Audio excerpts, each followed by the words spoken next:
Do you ever feel like you are working nonstop, saving every month, but your money just does not seem to grow? It can feel like you are pushing a massive boulder uphill and it barely moves an inch.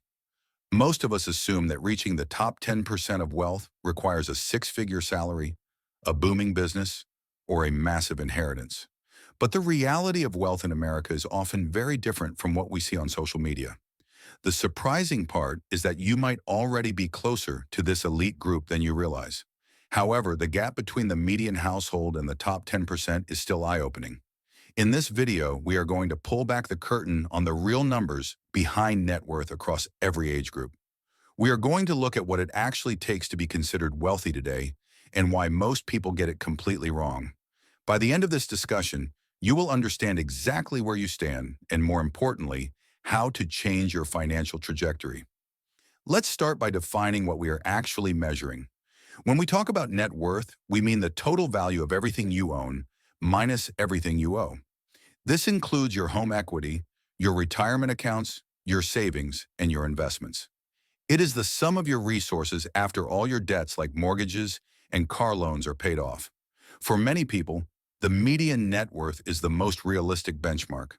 The median is the midpoint, where half of the population is above and half is below. This number gives us a clear sense of what a typical household actually has at each stage of life. Let's look at the numbers for those under the age of 35.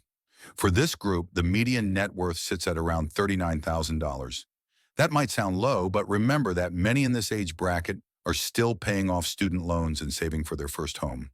If your net worth is higher than $39,000 and you are under 35, you are already doing better than half of your peers. But when we look at the top 10% for this same age group, the number jumps to $372,000. That is a massive leap. Reaching that level early on usually requires aggressive investing in your early 20s and avoiding the trap of lifestyle inflation. As we move into the 35 to 44 age bracket, we start to see a significant shift. By this time, the median net worth climbs to about $135,000. A big part of this growth comes from rising home equity as people begin to pay down their mortgages and see property values increase. However, the top 10% for this group sits at a staggering $1,042,000. This is where the wealth gap really begins to widen. To reach this seven-figure milestone by your early 40s, you cannot just be a saver. You have to be a strategic investor who prioritizes long-term growth over short-term gratification. It requires the discipline to drive a used car even when you can afford a new one. It means maxing out your retirement contributions every single year without fail. Now let's look at the group aged 45 to 54. This is often referred to as the peak earning years. The median net worth for this group is around $246,000. By this point, many households have built up a decent amount of equity in their homes. But the top 10% in this age range has a net worth of nearly $2 million. In fact, the exact figure is roughly $1,956,000. This is the stage where wealth starts to compound in a very noticeable way. When you have $1 million or more invested, your money often starts working harder than you do. A 10% return on a $2 million portfolio is $200,000 in a single year. That is often more than what most people earn at their full-time jobs. This brings us to an incredible discovery made by researchers at Ramsey Solutions. They studied over 10,000 millionaires to find out how they actually built their wealth. They found that 1/3 of millionaires never earned a six-figure salary in a single year of their careers. Even more surprising, teachers ranked among the top 5 careers for millionaires. Think about that for a moment. Teachers do not have the highest salaries, yet they are consistently among the wealthiest people in our communities. Why is that? It is because wealth building is not about how much you make, but about how much you keep and how early you start. Teachers often have a numbers-driven mindset and a high degree of discipline. They understand that consistency is the most powerful tool in the financial toolbox. They do not try to keep up with the Joneses or impress people with flashy cars. Instead, they quietly focus on their own goals and let time do the heavy lifting. As we move into the 55 to 64 age group, the median net worth rises to $364,000.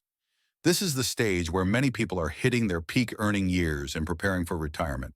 However, $364,000 is often not enough to support a comfortable lifestyle for 20 or 30 years. A significant portion of that wealth is usually tied up in the family home. And as we know, you cannot pay for groceries with your kitchen cabinets or your drywall. Real financial security at this age comes from liquid, investable assets. The top 10% in this group has a net worth of nearly $3 million. dollars. With a $3 million portfolio and a safe withdrawal rate of 4%, a household could generate $120,000 in annual income. Combine that with Social Security, and you are looking at a very comfortable and secure retirement. But why do so many households fall short of these numbers? The national savings rate in America typically hovers around 5%. 5% is simply not enough to build a secure future. It is the difference between surviving and thriving. Most people reach their 60s and feel behind because they prioritized today over tomorrow. They bought the new phone, upgraded the car, and took the expensive vacations while their future self went unfunded. But I want you to know that it is never too late to change your trajectory. If you are above the median net worth for your age right now, you are already ahead of half the population. That is a meaningful achievement that you should appreciate. It indicates that you have the habits and the choices that will compound over time. To move from the median to the top 10%, you need to focus on three key actions. First, you must eliminate high-interest debt that eats away at your ability to invest. Second, you need to increase your savings rate from 5% to 15% or more.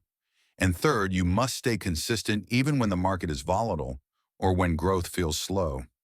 Remember that the first $100,000 is always the hardest. It is like building the foundation of a skyscraper. You spend a lot of time digging in the dirt and pouring concrete, and it looks like nothing is happening.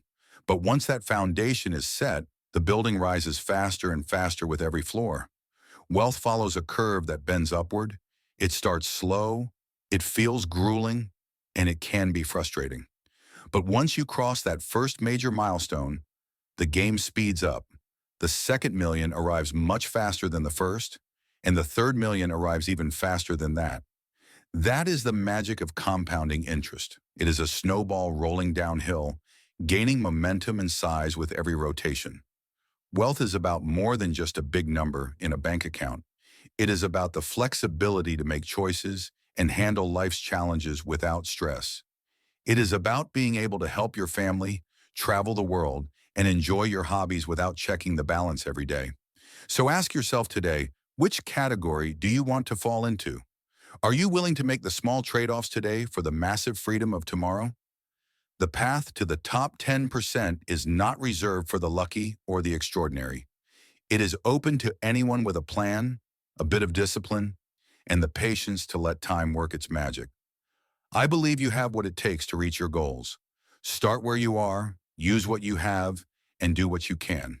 If you found value in this breakdown, please hit the like button and subscribe to our channel. We are dedicated to bringing you the data-driven insights you need to master your money. Thank you for watching, and I will see you in the next video.